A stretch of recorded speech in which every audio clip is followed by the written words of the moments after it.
Hi darling, how is school going? Quite good, Grandma.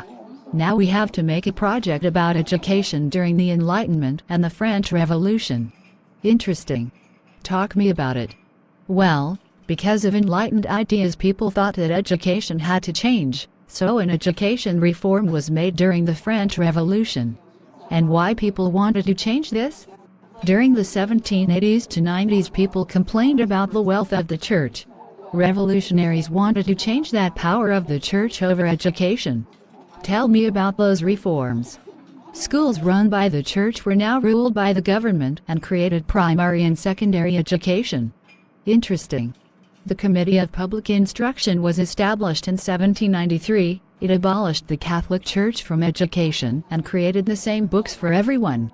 They established a unique language. What about education for women?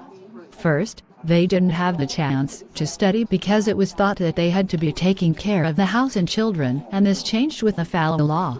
And what was the worst things about this? Private schools continued to exist with old ideas, but later the government abolished them, and if someone wished a place in the state they had to assist a public school. I remember Napoleon did quite a lot of changes too. Yes. He ended with the lack of efficient teachers and students, schools and religious kind of education. He took control of the primary and secondary school. And how and where was education finally taught? First, écoles centrales were created, secondary schools that taught literature, language, science and art. Oh, that's the modern way of education in America.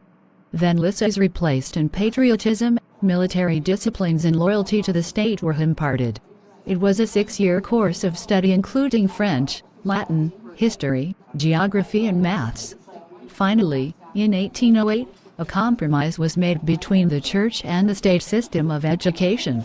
Students must include Catholic religion and loyalty to the government. And how could you describe the Fallow Law that you mentioned before? This is how the changes were officially established. It was founded in 1850 with a teacher regulation, although they continued not having a salary established every month, and here was when girls started to be able to study.